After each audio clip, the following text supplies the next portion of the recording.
Ay kompleto ang armas ng mama, iba-ibang size ng kutsilyo. Wait a minute. Who are you? Pinutol na nga ang liig ng baboy na aray ko ay hindi ko na ipinakita ang pagkakatay ng baboy at paggigilit ay ako'y naaawa. Ay di pagkapogot ng ulong iyaw ay di tinabi na at aray namang isang aray si mamay ang dumalay ng paglastar at paghiwa ng gitnang iyaw. Yan ay dapat ay marahan at dahan-dahan ang paghiwa at baka mamay magsala ang hiwa ay mahirap iyang tanggalan o tanggalin ang bituka at saka yung mga laman loob.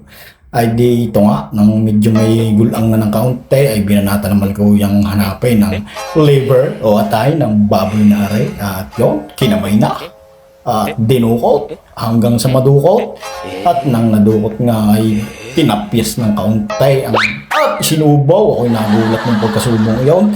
Sabi ko ay hilaw pa yung sinubo agad ay palipite. Ayun naman pala ay sabi ay mas masustansya daw yun pag medyo hilaw. Ay loob man ako hindi dadali ng gayong hilaw pa. Kung medyo luto na ng kaunti pwede. Ay paano? Welcome na lamang ulit sa ating tulungan series ni Tito Ben. Dini pa rin na rin sa kasalang Diana and John Ray.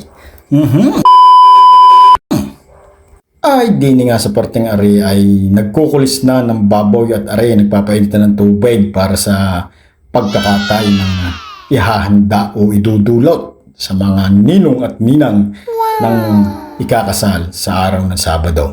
At nandito tayo sa parte ng babae at are ang baboy na kanilang kakatayin, are pitaw. At ang dalawa na are ay idudulot sa mga ninong at ninang ng dalawang are. At yan, kalungkot ng mga pig. Siyempre, ikaw ba namang kakatayin na ay alam din naman ng mga yan, may damdaming din. At yan, ako'y medyo nanulungan din ng kaunti din ay umigib ng tubig para naman hindi tayo masabihan na alay, dumadayo ko lang ng tanghalian at saka magahan din sa kasalan. At yun, at nadin nga, at unti-unti nang matatapos ang pagkakatay din sa isang aray at may 6 pang kakatayin at yung 3 tulyasing iyon ay di gagamitin yung tubig na yan sa pagkakatay na yan. Siyempre, pag kinukulisan, ay kailangan ng mainit na tubig para maalwan ang pagkulis. Nakita ko sarili kong may buhat ng timba. Ang laki ng katawan ay isang timba ang dala, hindi pa dinalwa. At siyempre tayo naka-4 na balik diyan ng pag-iigib. At siyempre, pagkatapos natin mag-igib ay di naman tayo dumali. Yeah, boy. Naman, gawa ng lechuplan, pwede na kaya tikman. Sana yung kukuha ng isang gayunit yung iuwi ko sa amin. Yun, aray, ang pasibol na lulutuin mamaya para sa manunulungan. Ngayon nga ay dispiras ng kasalan, dinay. At mamayang hapon ng pahapunan o pasilungan na tinatawag, dadating na yung pamilya ng lalaki. At aray naman, dinay naman ay binidyo naman natin ng mga idudulot para sa mga ninong at ninang nakakasaling aray yan, mga nakabox-box na at nakasupot-supot na. Para sa mga ninang at ninong at sa mga ninang at ninong sa bato-bato. Di, siyempre, kasama din diyan yung mga ninong at ninang sa binyag, sa kumpel, miski sa Boy Scout at sa Girl Scout, ay kasali din diyan, mayroon ding dulot. At ang laman ng mga dulot na yan ay may iba-iba, may kape, asukal, suman, kalamay o tamalis na ginawa nung isang araw. At marami pang iba ang nakalagay dyan. At siyempre, ang mahalaga ay di yung baboy na kinatay para sa mga ninong at ninang sa kasal. Yang alam ko isang kwartong baboy ang dulot sa mga ninong at ninang sa kasal. Siyempre meron din yung mga ninong at ninang sa binyag, sa kumpil, sa Boy Scout o kaya yung mga ninong at ninang sa bato-bataw. Ay di ganun nga din sa amin ang kasalan. 4 na araw ang paghahanda bago sa araw ng kasal. Ay garni ang nangyayari o ginagawa. May mga dulot nga na tinatawag at may mga pahapunan o pasilungan o yung sumanan, kalamayan na parte ng paghahanda sa araw ng kasal ng mag-asawang are o sa mag-asawang ikakasal. At garni nga ang tradisyonal na kasal dinay sa bayan ng Chaong o di kaya naman sa parte o sa ibang parte ng Quezon at dyan lalo sa Batangas.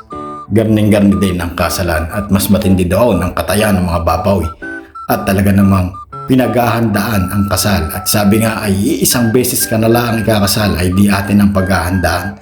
Yan naman ay hindi sa pilitan kung wala naman ihahanda o talagang hindi kaya yung mga garning kasalan ay hindi naman yon importante. Kumbagay kung ano na lang o kayang ibigay ng parte ng lalaki o babae.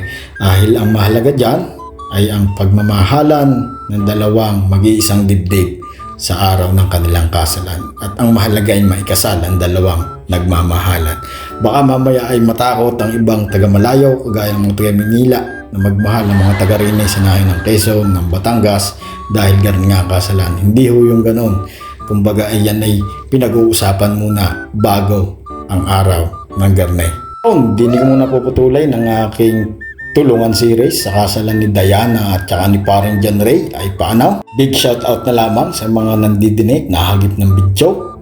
Ay binabati ko ng magandang araw at mabuhay kayong lahat. Mabuhay tayong lahat. At yun, pakipollow na lang ng aking page kung kayo ay trip ang mga garneng content. At yun, please like and share na lang nang makarating sa sanlibutan. Bye-bye!